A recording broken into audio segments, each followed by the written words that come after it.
Welcome MLB The Dynasty.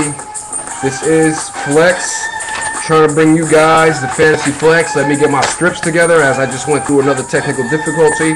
But let me get up into this. Take two, Fantasy Flex. This is for you. Hank Aaron division. You got bench player 56, 37, and 12, still holding it down. Followed by Toronto Bandits, who are 6 games back in his division with a 53, 46, and 6 record. Followed by VKL, whose record of 46, 53, and 9 got him 13 games back or categories back. Followed by the Willow Warriors, whose 40, 58, and 7 record got him 18 and a half back in his division.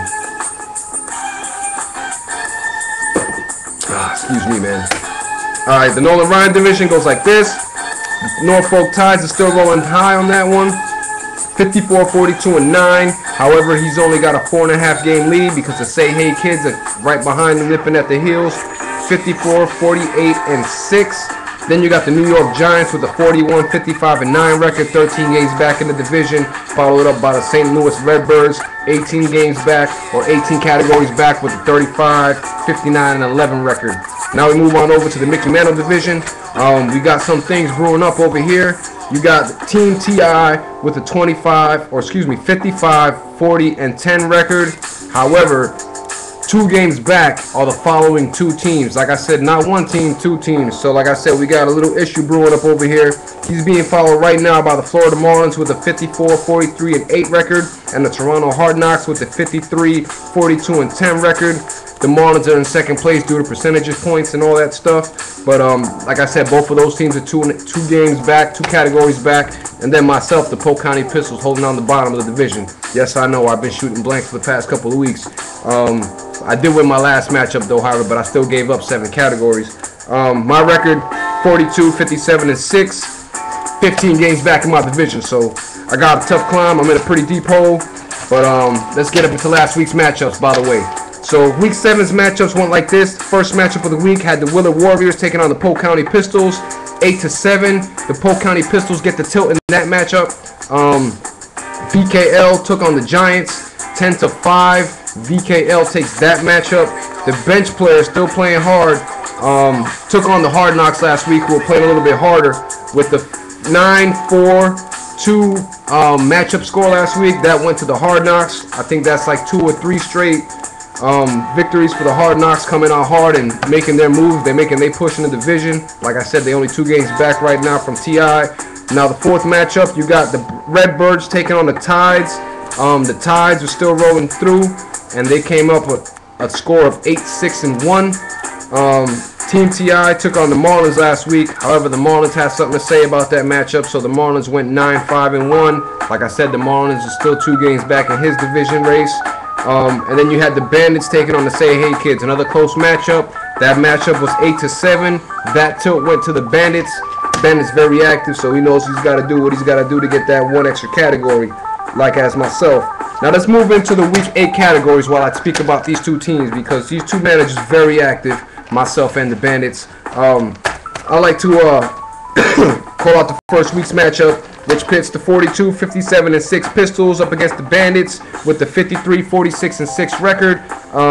Tough matchup for me. I know I got my plate full. Now we'll move on to the second matchup of the week. Previewing this, you got the 41, 55, and 9 Giants taking on the 56, 37, and 12 bench player. So the bench player here looking for a squash match. The Giants trying not to let it happen. Get big. That's all I got to say about that matchup. The Hard Knocks with the 53, 42, and 10 record are taking on the Redbirds with the 35, 59, and 11 record. The Redbirds are still trying to fly high. They're still trying to climb up in their division. The Hard Knocks are still, knocking them out right now. So let's see how that goes. Now with the 54, 42, and 9 record, the heavyweight matchup of the week pits the Tide up against Team TI. So TI's got his 55, 40, and 10 record going up against a 54, 42, and 9 record. Both pretty even match competitors, so keep an eye close up on that one in the scoreboard tabs, if you will. The 5th matchup of the week we'll preview here is the 54, 43, and 8 Marlins taking on the 40, 58, and 7 Warriors. The Warriors need you guys to come out and play, baby.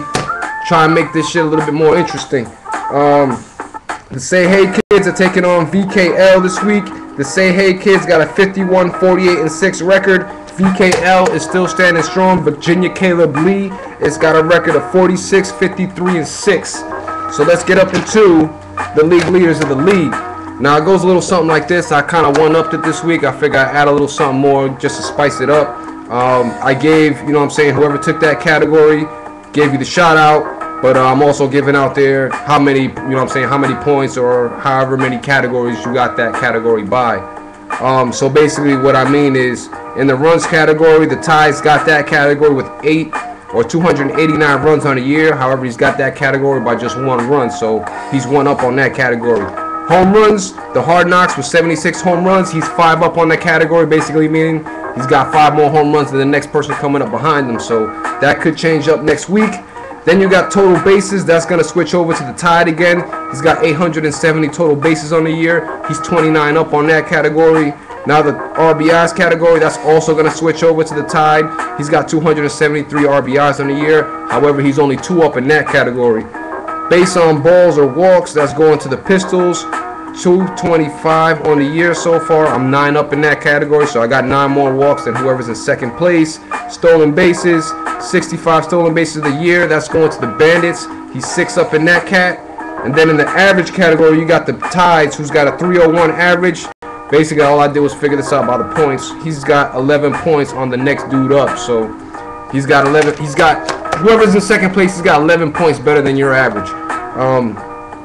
Defensive assists, that's going to the Toronto Bandits with 608 total assists. He's 5 up in the category.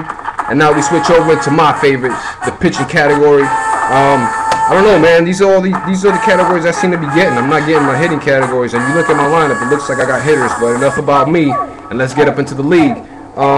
With the K's, the Pistols with 562 strikeouts on the year. I'm 180 up on that category. So those, feel free, try and catch me. Complete games, that is getting shared this week between the Pistols and TI. They both have 5 complete games each. The wins category, that's going to the Pistols, who have 42 wins on the year. However, I only got that category by 1 win, so that could switch next week if I have a bad week or not enough starts. Saves, that's going to the Bandits and the Kids. They both have 33 saves each in that category. The ERA category and the WHIP, hand in hand, they both go to the Bandits. The Bandits got a 3.30 ERA. He's 13 points up on the next dude, along with a 1.18 WHIP, 4 points up on the next dude. So the strikeouts to walks ratio, that's still shared this week between the Bandits and the Kids. They both got a 2.7 walks or strikeouts to walk ratio. And let's get up into the trophy nominations for this week. This week's trophy nominations, the Ricky Get That Man trophy, that's going out to the Bandits. He had 16 stolen bases last week. The Ryan, another one bites the dust. We nominate that one between the Kids and the Pistols. The Say Hey Kids and the Pistols both had 85 strikeouts on the week last week. Followed by the Griffey Trophy, the Going Gone Trophy, that looked like it's going to get nominated to the Hard Knocks with his 18 home runs in last week's matchups. Followed by the Roof Trophy, Hits Hooray. That's going to the Tide with the 351 average in last week's matchups. Followed by the Goose Trophy, the Tum Tum Tum Rolades. That's going to get split between the Redbirds and the Kids for that nomination. They both had 7 saves last week.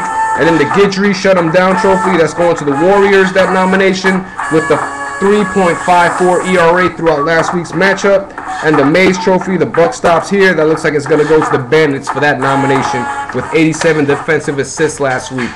That is the Fantasy Flex. This is the Fantasy Flex. I'll see you guys next week. Thanks for tuning in. Thanks for staying active. That's all we ask for in this fantasy game.